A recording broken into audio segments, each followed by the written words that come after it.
राजनीति जो क्षेत्र है या फिर समाज सेवा जो क्षेत्र है उस पर कुछ मोनोपोली है।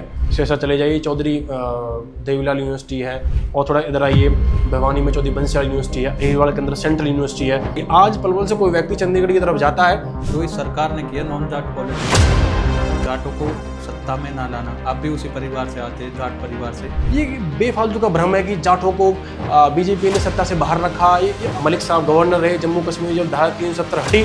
आइडियल तो हमारे महाराजा सूरजमल भी हैं, चौधरी छोटू राम भी हैं, महाराजा वीर भोज भी हैं, महाराणा प्रताप भी हैं, झांसी की रानी भी है, छत्रपति शिवाजी भी है, मुहिम है। इसमें 36 बिरादरियों सर्व जातीय और सर्व पार्टी के लोग इसमें भूमिका निभा रहे हैं। नमस्ते, मैं अजय चौहान, आप देख रहे हैं संस्कृति न्यूज़। पलवल शहर से एक ऐसे उभरते हुए युवा सागर धतीर से हमारे साथ मौजूद हैं, जिन्होंने अपना लंबा समय विश्वकर्मा सेकुलर यूनिवर्सिटी में अध्यक्ष पद के रूप में भी यूथ चेहरा बनते हुए दिखाया और लोगों और बच्चों के लिए काम किया। इसी तरीके से किस तरीके की वो सोच इन युवाओं के बीच में और यहाँ पलवल की जनता है उनके बीच में रखते हैं, क्या कुछ भविष्य में अपने आगे बढ़ने की उन्होंने सोची है और इस पलवल शहर के बारे में सोचा है। सागर जी का पहले हम स्वागत करते हैं, आपका स्वागत है संस्कृति न्यूज़ पर। सर्वप्रथम मैं अजय जी आपका बहुत बहुत धन्यवाद करता हूँ, आपने जो आमंत्रित किया और जो मौका दिया आपके चैनल के माध्यम से आपके ऑडियंस से रूबरू होने का, आपका बहुत बहुत धन्यवाद। जी सागर जी, काफ़ी लंबे समय तक आपने विश्वकर्मा सेकुलर यूनिवर्सिटी में अध्यक्ष के रूप में कार्यकाल आपने दिया, तो युवाओं में किस तरीके की बढ़ोतरी आप चाहते हैं? अजय जी देखिए, श्री विश्वकर्मा कौशल विश्वविद्यालय भारत की पहली एक सेकुलर यूनिवर्सिटी है, जो कि हमारे हरियाणा प्रदेश में 2016 में माननीय मनोहर लाल खट्टर जी के मार्गदर्शन में स्थापित की गई थी। हमारे पास के गांव दूधला में कुछ वर्ष तक वो गुड़गांव चली और फिर अभी वो दूधला गांव में रनिंग है। बहुत अच्छा कैंपस है। मैं ये कहूँ कि फरीदाबाद लोकसभा क्षेत्र के अंदर पहली कोई यूनिवर्सिटी है तो वो श्री विश्वकर्मा सेकुलर यूनिवर्सिटी है। मुझे वहाँ अध्यक्ष के नाते कह लीजिए, एक यूथ लीडर के नाते कह लीजिए, या आपसी सपोर्ट के नाते कह लीजिए, काम करने का मौका मिला।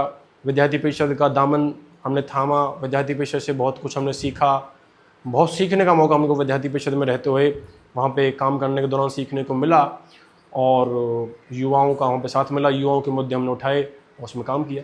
आप एक रूरल एरिया के युवा हैं, एक विलेज क्षेत्र से, गांव से आप आते हैं, तो कितना कठिन हो जाता है एक गांव के युवा को अपनी पहचान ऐसे बड़े प्लेटफॉर्म पर बनाने में, कितना कठिन हो जाता है उसे अपने समाज को समझाने में? अजय जी देखिए, आपने एक शब्द उपयोग किया रूरल, ग्रामीण। बिल्कुल हम ग्रामीण पृष्ठभूमि के बच्चे हैं और मैं तो कहूँगा हम किसान के बच्चे हैं। देखिए, जीवन में व्यक्ति को आगे बढ़ना चाहिए हर दृष्टिकोण से। मेरा मानना है उसको सबसे पहले तो उसको नशे से दूर रहना चाहिए और अपने शरीर को हष्ट पुष्ट रखना चाहिए। फिर उसको शारीरिक रूप से वो मजबूत हो जाता है तो फिर उसको आर्थिक तौर से भी अपने परिवार को सपोर्ट करना चाहिए। फिर सामाजिक रूप से भी उसको सामाजिक होना चाहिए, और फिर उसकी रुचि है तो राजनीतिक रूप से भी आगे बढ़ना चाहिए। देखिए, राजनीति जो क्षेत्र है या फिर समाज सेवा जो क्षेत्र है उस पर कुछ मोनोपोली है। भारतवर्ष की बात नहीं है, संपूर्ण विश्व में, कि जो बड़े पावरफुल लोग ये समझते हैं कि हमारे बच्चे ही या फिर हमारे परिवार के लोग ही इसमें आएँ। ऐसा नहीं है। अगर कोई व्यक्ति सोचता है, समझता है, अगर वो चाहता है कि समाज में कुछ सुधार हो, कुछ बदलाव हो, और देखिए अजय जी, बदलाव यूथ ही लेके आता है, तो उस दृष्टिकोण में ध्यान में रखते हुए हम भी एक छोटे से किसान के बेटे हैं, उस दृष्टिकोण से आगे बढ़े थे और परमपिता परमेश्वर के आशीर्वाद से अब देखो परमात्मा किस तरफ लेके जाता है। बाकी मेहनत करना हमारा कर्ज है। हम तो किसान के बेटे हैं, हमारे माता पिता यार, हम जब खेतों में, अजय जी हम तो आपने बताया ग्रामीण पृष्ठभूमि से हैं, गांव में लामनी हम करते हैं, ज्वार हम लेके आते हैं, सारी चीज़, बाजरा हमने अभी बोया है। अब तो मतलब हम जब वहाँ अपने जमींदार क्षेत्र में मेहनत कर सकते हैं तो हम किसी फील्ड में चले जाएं तो मेहनत कर सकते हैं, और आना चाहिए। मेरा मानना है कि जब तक ग्रामीण पृष्ठभूमि के बच्चे राजनीतिक क्षेत्र के अंदर, पढ़ाई के बड़े बड़े इंस्टीट्यूट्स के अंदर, बिजनेस में नहीं आएंगे तो कैसे हमारा जो हक है वो आगे बढ़ेगा, और गाँव के लोगों की कैसे भूमिका आगे बढ़ेगी। आप एक लीडरशिप में रह चुके हैं, किस तरीके से आप यहाँ के युवाओं को भी आगे बढ़ाने में अपना प्रयास कर रहे हैं,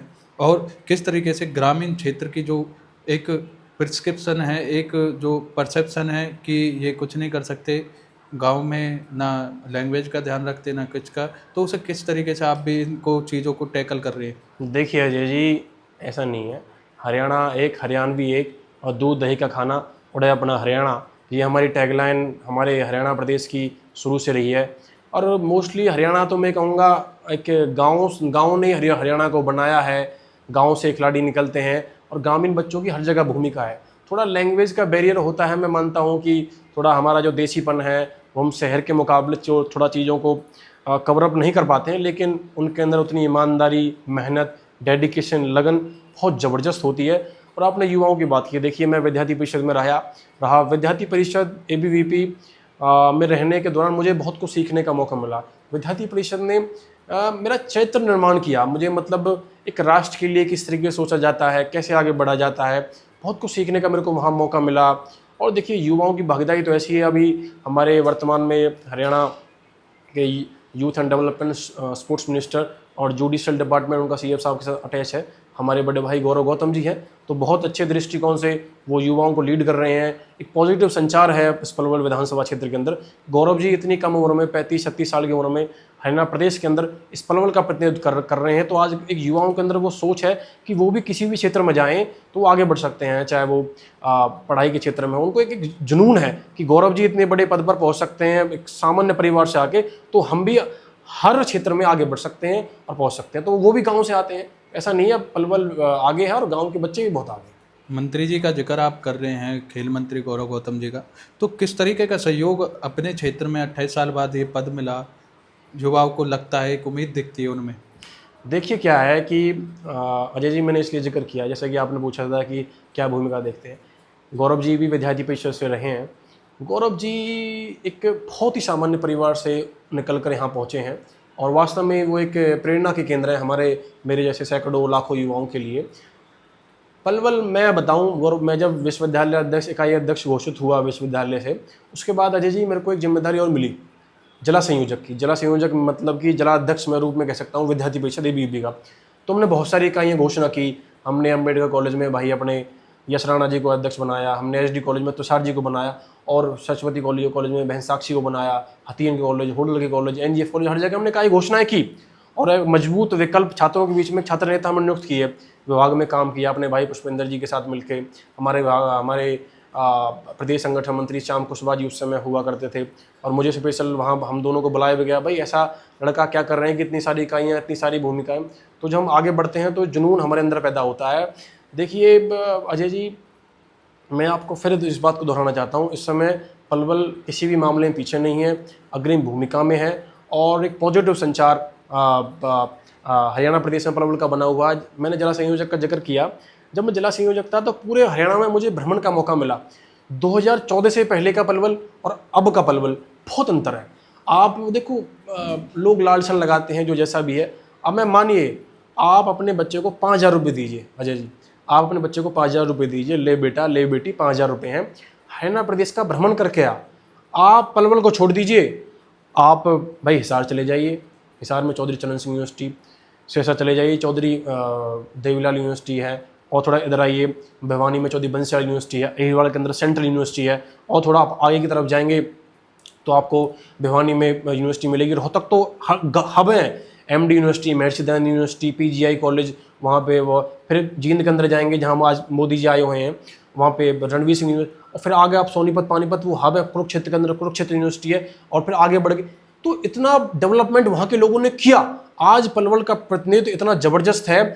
मैंने कहा जिला संयोजक होने के नाते हम बसों में बैठ के जाया करते थे, तो मेरे मन में रहती थी कि यार हमारे लोग इतना मतलब कैसे रहते हैं पीछे। फिर समझ में आया कि कुछ लोगों ने, कुछ चुनिंदा परिवारों ने एक राजनीतिक दृष्टिकोण से हरियाणा पे कब्जा करके रखा, लेकिन 14 के बाद एक ऐसी सरकार, मैं मानता हूँ इस सरकार, मेरा व्यक्तिगत बयान है, एक ऐसी सरकार हरियाणा प्रदेश के अंदर बनी जो संपूर्ण रूप से हरियाणा प्रदेश के अंदर विकास किया। तो मुझे बड़ी खुशी मिली। आज पलवल से कोई व्यक्ति चंडीगढ़ की तरफ जाता है तो वहाँ पलवल से जाने वाले व्यक्ति को गौरव जी का सरकारी आवास है, वहाँ रहने का प्रबंध भी है, चाय का प्रबंध भी है, उसकी बात भी सुनी जाती है। तो ये बहुत बड़ी बात है पलवल के लिए। आप ये कह रहे हैं कि ऐसी सरकार मिली, पहले 2014 से पहले एक राज माना जाता था कि एक ही परिवार का राज है, परिवार का राज हम कह सकते हैं, लेकिन जो बीजेपी ने किया, मैं क्वेश्चन बीजेपी के ऊपर नहीं, जो इस सरकार ने किया नॉन जाट पॉलिटिक्स, जाटों को सत्ता में ना लाना, आप भी उसी परिवार से आते हैं, जाट परिवार से, तो ये कहीं ना कहीं कितना सही किया?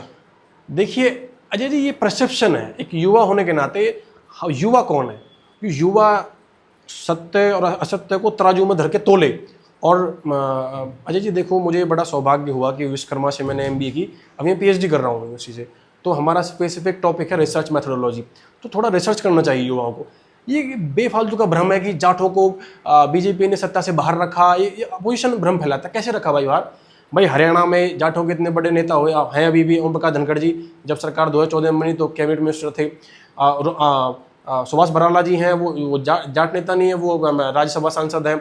उसके पश्चात अभी हरियाणा के शिक्षा मंत्री हैं अपने पाल ढांडा जी, वो कैबिनेट मिनिस्टर हैं। उसके बाद आप आ जाइए, मैं देश की बात करूं आपसे, मैं जगदीप धनखड़ जी राजस्थान से आने वाले उप सभापति रहे, देश के वाइस प्रेसिडेंट रहे। उसके बाद आज आप आ जाइए मलिक साहब, आज वो भगवान उनकी आत्मा को शांति दे, वो आज स्वर्गलोक में है। मलिक साहब गवर्नर रहे जम्मू कश्मीर, जब धारा 370 हटी तो वो वहाँ के गवर्नर रहे, क्या वो जाट नहीं थे? उसके पश्चात आप आ जाइए, क्या नाम है, आचार्य देवव्रत कुरुक्षेत्र से सांसद रहे, और अभी पूर्व में अभी गुजरात के राज्यपाल हैं, पूर्व में उनके पास महाराष्ट्र का दायित्व रहा। तो कहाँ जाट वंचित है? पश्चिम उत्तर प्रदेश से बाल्यान साहब जब जीते थे तो वो वहाँ पे थे। दिल्ली का उदाहरण ले लीजिए, जब आजकल तो ये दावा ठोक रहे हैं लोग, जब दिल्ली के अंदर जब 90s के दौर में सरकार थी तो साहब सिंह वर्मा जाटों के नेता थे और वो वहाँ चीफ मिनिस्टर बने। ये बेफालतू की बात है, बेमतलब की बात है। लोग अपनी पॉलिटिक्स को चमकाने के लिए ऐसी बात कहते हैं, ऐसा कुछ नहीं है। मुझे लगता है कि जो विचारधारा इस समय देश के अंदर, हरियाणा प्रदेश के अंदर काम कर रही है, वो 36 बिरादरी को साथ लेके चलने वाली है और सबका साथ सबका विकास की विचारधारा को मानने वाली है। जी, तो आप एक यूथ हैं, आपके भी कोई ना कोई पुराने आइडल रहे होंगे अपनी इस राजनीति में, जैसे कि बड़े बड़े नेता रहे हैं, छोटू राम जी रहे हैं, काफ़ी और भी नेता रहे हैं। किस तरीके से आपने उनका कार्यकाल देखा और क्या आप ऐसा ही कार्यकाल भी अपनी, अगर आपको मौका मिले, करना चाहेंगे? देखिए अजय जी, बिल्कुल आइडियल रहे हैं। आइडियल तो देखो अजय जी, कोई महापुरुष है किसी भी समाज से वो बन सकता है। आइडियल तो हमारे महाराजा सूरजमल भी हैं, चौधरी छोटू राम भी हैं, महाराजा वीर भोज भी हैं, महाराणा प्रताप भी हैं, झांसी की रानी भी है, छत्रपति शिवाजी भी हैं। सारे महापुरुष एक किसी व्यक्ति या जाति समाज के नहीं होते, वो सबके होते हैं। मैं व्यक्तिगत तौर से हरियाणा प्रदेश के अंदर लूँ, मुझे लगता है कि सर छोटू राम से बड़ा हम किसान पृष्ठभूमि से आने वाले लोगों के लिए कोई हो नहीं सकता। किस तरीके से वो ग्रामीण पृष्ठभूमि में उनका जन्म हुआ, कहाँ वो सापला में पले बड़े, फिर वहाँ से भ्रमण करते हुए फिर वो सेंट स्टीफन में पढ़े। सेंट स्टीफन में पढ़ने के बाद फिर वो आगरा से उन्होंने लॉ की, फिर उनको चौधरी छाजूराम जी मिले, फिर उनको फंडिंग, फिर उन्होंने वकालत की, फिर वहाँ से इलेक्शन लड़ा। फिर वो जब भारत जब तक आज़ाद नहीं था तो फिर वो कृषि मंत्री बने। कृषि मंत्री बनने के पश्चात मेरा जो गाँव है धतीर, उस गाँव में वो आए और वो ये कहा करते थे कि भाई पलवल से लेके पेशावर में बात कर रहा हूँ अजय जी, जो पाकिस्तान में इस समय जो भी हल्की उस पर हाथ रखता है वो मेरे बेटे हैं। तो इस तरीके का दृष्टिकोण चौधरी साहब को हुआ करता था और वो संघर्षशील व्यक्ति रहे। महाराजा सूरजमल जिन्होंने 80 युद्ध लड़े, ये ऑन रिकॉर्ड है। अपने सुब्रमण्य स्वामी जी हैं, उनका ट्वीट है, हम देख सकते हैं, मैं आपको बता दूंगा। तो 80 युद्ध लड़े, वो कभी नहीं हारे। उन्होंने हमेशा अंग्रेजों के दांत खट्टे किए। भरतपुर रियासत एक ऐसी रियासत रही जो अजय रही, जो अमर रही। वो कभी मुगलों ने उसका साम्राज्य नहीं हिला पाए, उनका मुकाबला नहीं कर पाए। तो ऐसे लोग हमारे चौधरी देवीलाल इतने बड़े, चौधरी चरण सिंह और भी अन्य अन्य व्यक्ति हुए। तो बिल्कुल महापुरुषों से सीखने का मौका मिलता है और सीखते हैं। और हाँ, राजा नाहर सिंह तो हमारे पहले स्वतंत्रता सेनानी रहे। राजा नाहर सिंह देखो क्या उनका व्यक्तित्व था, वो अंग्रेजों ने धोखे से बुला के उनको फांसी दी। तो हमारे ये तो पलवल जो क्षेत्र है, पलवल का मैं बात कर रहा हूँ, दिल्ली के इर्द गिर्द 100 किलोमीटर के एरिया में जो लोग रहते हैं वो मार्शल कौम, वो लड़ाके हैं, वो 36 बिरादरी जो हमारी यहाँ रहती है, वो बिल्कुल एक तरीके से मजबूत व्यक्ति हैं। वो हमेशा उन्होंने संघर्ष किया है। तो ऐसे लोगों से हम सीखते रहते हैं। किसानों की बात आप लगातार कर रहे हैं, किसानों के बारे में क्या कुछ आप देखते हैं कि कितना कुछ उन्हें मिला है? देखिए, किसानों के दृष्टिकोण से देखो, किसान अन्नदाता होता है। मैं भी किसान का बेटा हूँ। इस पर मैं ज़्यादा तो नहीं कहूँगा, पर मैं ये कहना चाहूँगा कि किसान इस समय आप देखते हैं कि मेरा फसल मेरा ब्यौरा के माध्यम से डायरेक्ट रजिस्ट्रेशन होता है और प्रधानमंत्री जी जो 6,000 रुपये साल के डालते हैं वो डायरेक्ट आता है। कोई लेन देन नहीं है, कोई बिचौलिया नहीं है बीच में। तो अभी इस पर काम चल रहा है, काफ़ी इसमें सुविधा आई है और आगे बढ़ रहे हैं। और हाईटेक टेक्नोलॉजी आई है, ड्रोन से पेस्टिसाइड पे छिड़काव हो रहा है। और भी काफ़ी सारी मतलब चौधरी हमारी चरण सिंह यूनिवर्सिटी हिसार के अंदर, वहाँ पे बहुत सारे ब्रीड कोर्सेज बहुत से चले हुए हैं और हरियाणा सरकार फ्री में वहाँ लोगों को सिखा रही है। और आजकल युवा बढ़ रहा है, ऑर्गेनिक फार्मिंग की तरफ बढ़ रहा है, चीज़ों को सीख रहा है, आगे बढ़ रहा है, तो किसानों के क्षेत्र में काफ़ी अच्छे काम हो रहे हैं मुझे लगता है। तो सागर जी, हम कुछ एक मूवमेंट भी देख रहे हैं, हमने भी काफ़ी खबर अपने चैनल के माध्यम से प्रकाशित की है। बुढेर विधानसभा में क्या विधानसभा बनने की मांग चल रही है? देखिए अजय जी, आपने बिल्कुल एक सही बात पूछी है। बुढेर बने विधानसभा एक मुहिम ये बुढेर में चली हुई है, और हमारे गांव दतीर से लेके और आसपास के जितने गांव हैं, पंचायतों का दौर चला हुआ है। युवा साथी, छत्तीस बिरादरी, हर वर्ग के लोग इसमें लगे हुए हैं। इस पे ज़्यादा तो आपको अच्छाई से हमारे जो युवा साथी हैं वो अच्छे से बता पाएंगे। देखो, ये गैर राजनीतिक मुहिम है, इसमें छत्तीस बिरादरी और सर्व जातीय और सर्व पार्टी के लोग इसमें भूमिका निभा रहे हैं। ये देखिए, बुढेर विधानसभा का जो मुद्दा है वो बड़ा ही एक मुख्य मुद्दा है, मैं मानता हूँ। देखिए, हमारा जो विधानसभा को जो मुद्दा है, जो गांव है बुढेर के, इसमें तखत गांव, धतीर गांव है, वो देखिए जब से भारतवर्ष के अंदर वोटिंग सिस्टम शुरू हुआ है और हरियाणा प्रदेश 1966 में बना 1 नवंबर को, जैसा कि हम सबको पता है, तो जब से हमारे गांव 4 विधानसभाओं में कटे पड़े हैं भाई। वो सोना में कुछ बुढेर के गाँव हैं, पृथले में कुछ गाँव हैं, हतीन में कुछ गाँव हैं, पलवल में कुछ गाँव हैं। तो वो राजनीतिक दृष्टि से थोड़े वंचित रहे हैं। जो डेवलपमेंट, जो विकास होना चाहिए, उस मुहिम को लेकर युवा साथी निकले पड़े हैं। और किसी दिन हम आपको आमंत्रित करते हैं, आप आइए और सभी युवा साथी आपको अच्छे से बता पाएंगे, सभी साथी ये क्या इसके फ़ायदे हैं। वो मैं तो इतना बताना चाहूँगा, एक बहुत ही एक अच्छी मुहिम युवाओं के द्वारा है, और सभी जातीय, सभी पार्टियों के लोग उसमें भूमिका निभा के आगे बढ़ा रहे हैं। इसी तरीके से आपके गांव धतीर के बारे में आप कुछ बताना चाहेंगे? देखिए अजय जी, ये कहते हैं जननी जन्मभूमि स्वर्ग से महान। जहाँ व्यक्ति का जन्म होता है वो स्वर्ग से महान होती है। मुझे बड़ा ये बताते हुए बड़ा हर्ष है कि मैं हरियाणा प्रदेश में मेरा जन्म हुआ, भारतवर्ष में, और हरियाणा प्रदेश में भी मेरा पलवल ज़िले में जन्म हुआ, जहाँ पे इतने योद्धा हुए। चाहे वो, मैं पलवल ज़िले को ही महाराजा नाहर सिंह या फिर दादा कान्हा रावत, इन सब की भूमि में मानता हूँ। और उसमें भी धतीर जैसे तखत गाँव में मेरा जन्म हुआ। देखिए, हमारे गाँव में मैंने जब से सुरत संभाली है, 25 साल मेरी उम्र है अजय जी, मैंने आज तक अपने गांव में कोई जातिवाद नहीं देखा। हमारे गांव में एक शमशान, एक कुआं, सब चीज़ एक है, और आपसी प्रेम भाव से, आपसी सहयोग से, और आपसी मतलब बहुत सौहार्दपूर्ण तरीके से लोग रहते हैं। और हमारे गांव से मैं कह रहा हूँ, बड़े बड़े लोग अच्छी भूमिकाओं में हैं, और काफ़ी बीजेपी जो वर्तमान पार्टी है उनके जिला अध्यक्ष से लेके विद्यार्थी परिषद के, संघ के लोग मुख्य भूमिका में वहाँ से, और हर पार्टी विचारधारा से लोग वहाँ पर रहते हैं, आपसी प्रेम भाव से। भूमिका के बारे में अभी बात कर रहे थे, उसके बारे में भी बताइए कि किस तरीके से आपकी भी भविष्य की भूमिका रहने वाली है। देखिए अजय जी, क्या है कि मैंने आपको बताया कि विद्यार्थी परिषद से शुरुआत हुई। विद्यार्थी परिषद के बाद अभी वन नेशन वन इलेक्शन का एक काम दायित्व हमने ले रखा है, उसमें मैं जिला संयोजक के नाते भूमिका निभा रहा हूँ। अभी पूर्व में हमने कुछ महीने पहले हरियाणा प्रदेश के संगठन मंत्री माननीय फणींद्रनाथ शर्मा जी का एक कार्यक्रम कौशल विश्वविद्यालय में कराया था, जिसमें पूरी लोकसभा से 9 की 9 विधानसभा क्षेत्रों से छात्र नेता पहुँचे थे। तो उस तरीके से आगे बढ़ रहे हैं। संगठन, पार्टी, विचारधारा जो आगे भूमिका जिम्मेदारी देगा।